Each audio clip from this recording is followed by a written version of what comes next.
Hey guys, Marsengan here, bringing you another Dragon Ball Z Dokkan battle video. And so we have just come straight from the reveal on the Heroes stream. I appreciate everybody that came out and watched for the reveals with us. We got to see some very cool stuff on the stream, a bunch of cool new card arts for the actual Heroes game. But obviously the big thing that we were all there to see was the reveal of the Dokkan collab cards that will be coming up very soon. I think last year it dropped on the 22nd of November, so that will be exactly 1 month away from today.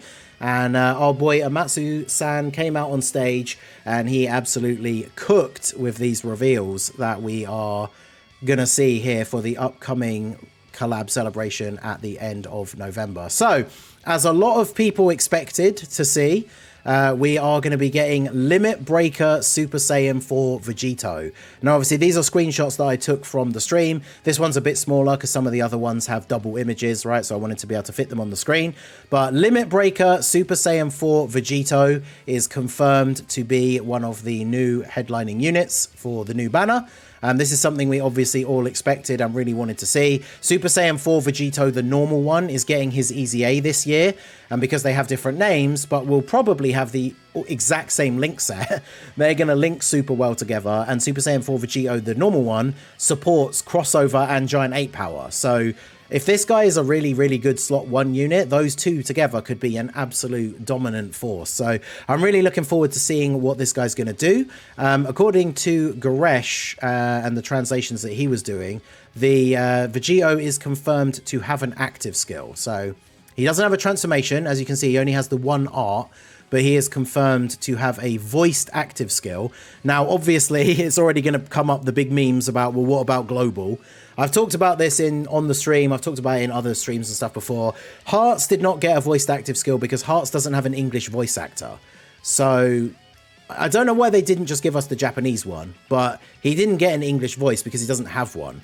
Whereas VEGITO does have an English voice in a bunch of other Dragon Ball media, right? So they could, if they really wanted to, just do what they've done with other units' active skills before, where they just take VEGITO voice lines from other, like, anime and stuff, right? Or other games, right? Any other games that VEGITO's in, they can just take voice lines from that to use for his active skill. So in theory, there should be no reason why he doesn't have one. Now, obviously, he could actually still end up not getting one for global, and then it will be a case of what a lot of people suspected last year, where it's to do with some kind of like licensing issue or something like that with Heroes. We don't know 100%, but hopefully, because VEGITO is a character that does have an English voice, he should get an English voiceover for his active skill, but obviously that remains to be seen.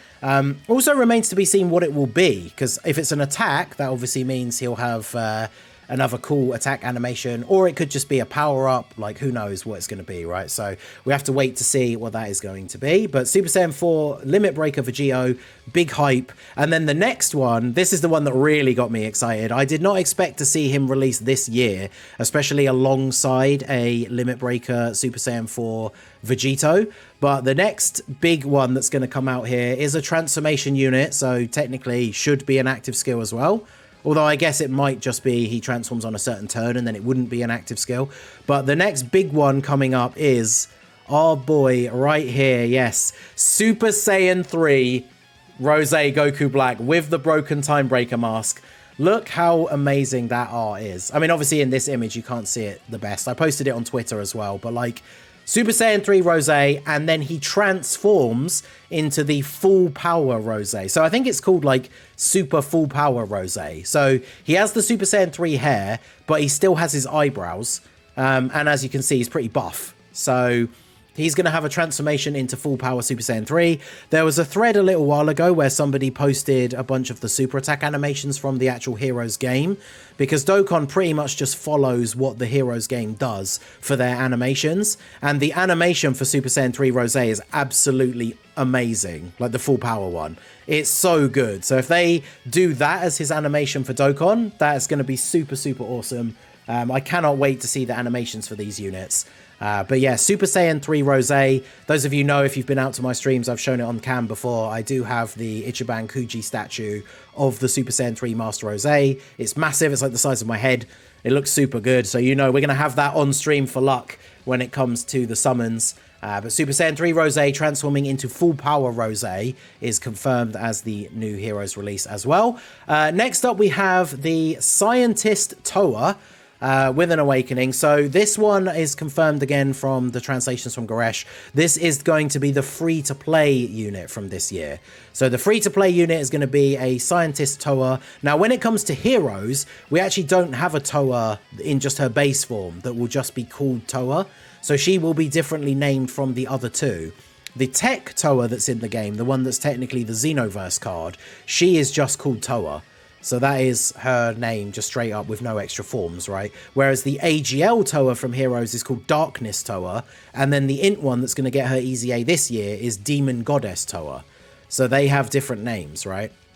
So this one should just be called just straight up Toa. So that's her SSR art. She'll be the farmable card, and then she awakens into the art on the right. We'll take a look at some of the Heroes cards after this so we can see, you know, some of the categories and stuff like that. But this will be the free-to-play card. Obviously, remember that the free-to-play card from last year, the Int Lags, should get her Easy A this year as well. It is confirmed as free-to-play. It says above where I cropped it. Oh, well, there you go. So she is the free-to-play card. Guaranteed, confirmed, she is the free-to-play farmable card, right, Toa. And then lastly, they showed the arts for the awakenings that we were going to get this year. Kind of expected, right, because they're the two cards that didn't awaken last year.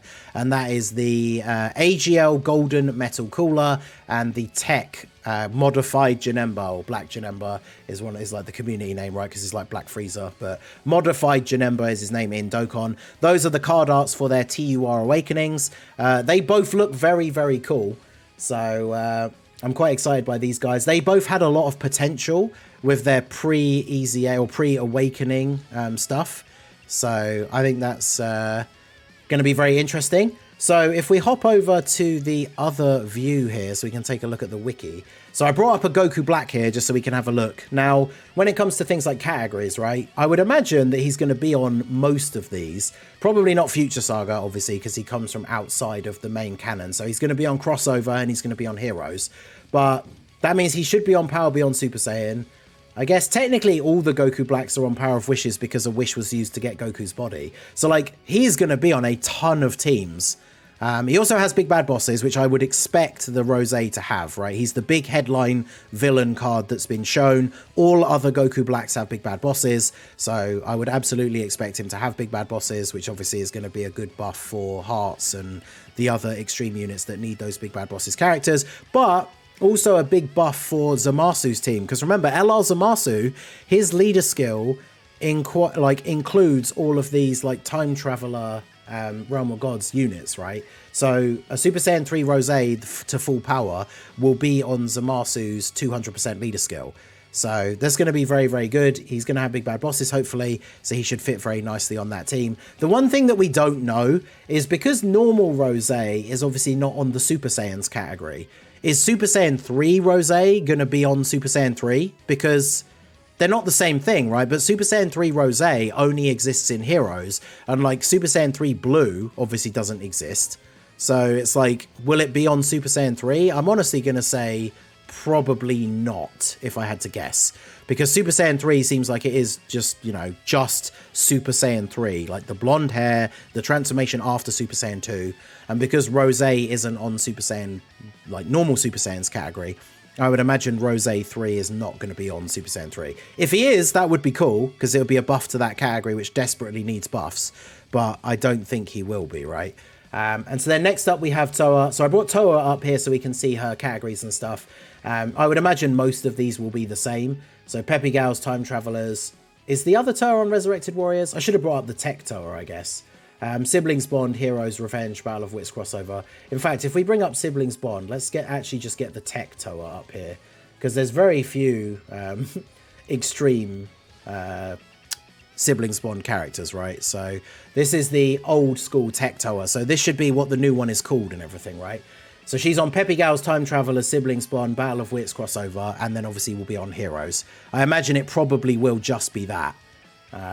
And Toa units are normally support units, so as a free-to-play unit, ideally, if she's going to make it on the team and actually be good, she's going to be like a support unit, maybe have some built-in dodge or maybe some like damage reduction or something. So I guess we will have to see. But Toa should be quite an interesting one. And then, of course, Janemba and Metal Cooler, if we look at their pre-awakening cards, Metal Cooler has a chance to build in additional super. He has damage reduction. He gets extra attack and extra damage reduction if he's on a crossover team, which is a bit of a shame for like Wicked Bloodline. My one hope would be that with his awakening, they add Wicked Bloodline to this part of his passive so that he would still be good on a Wicked Bloodline team and we could run him with like other Metal Coolers. But, you know, he has the potential to be very, very good. Having damage reduction built in, they could obviously put up his base damage reduction start of turn, put up the amount he gets per crossover ally. Hopefully, unfortunately, with this thing where he seals himself, he does this because he does it in the actual Heroes game, the Heroes card version of him, and they do like to cross over those abilities into Dokkan, so he probably will still have this. Hopefully, maybe they drop the restriction, make it like 25 or 20% or less, so you won't see it as often, because he does kind of get screwed over when he gets that, right? So hopefully he doesn't get that. He does raise attack and defense for 1 turn as well, which is good. So hopefully his awakening will be strong. And then Tech Janemba, he has the chance to guard, and then when it activates, he guards for 5 turns. So hopefully that's going to be for longer, because ideally, you know, if that procs on the first turn, you ideally want him to be guarding for the whole fight. So hopefully they increase the amount of guard ability that he's going to have, maybe increase the chance for it to activate. But even in his SSR form, once he was fully built up, he was able to get up to some decent numbers. He gets extra stats per ally on the team up to 150. He gets attack 50 with each super attack performed up to 150. He was able to get up to some relatively decent numbers. And then once he's performed 5 attacks, he has a built-in high chance to crit. So with his awakening, he could definitely be very, very strong. So those are the units that we have seen so far. Let me know down below in the comment section which one is the one that you guys are the most hyped for. Obviously, for me, I think it goes without saying, as hype as I am for Limit Breaker Super Saiyan 4 VEGITO, it has to be our boy Super Saiyan 3 Rose. I will be going crazy for this guy. We will be rainbowing all of these units, getting them to full link level 10. So November's going to be all about Heroes. Keep it tuned in to this channel. You know, the home of Heroes. I am the Heroes guy. I live and breathe this stuff all year, not just when it's hype. And we will be going ham with the content once these guys come out. So let me know your guys' thoughts down below. Which one are you most hyped for? And yeah, very exciting times. So that is going to be it for the video, guys. This has been the Masked Ningen. Smash that like button, subscribe to the channel if you are new. Check out the links down below for the Discord and the merch store. And I will see you all again soon. Have a good one.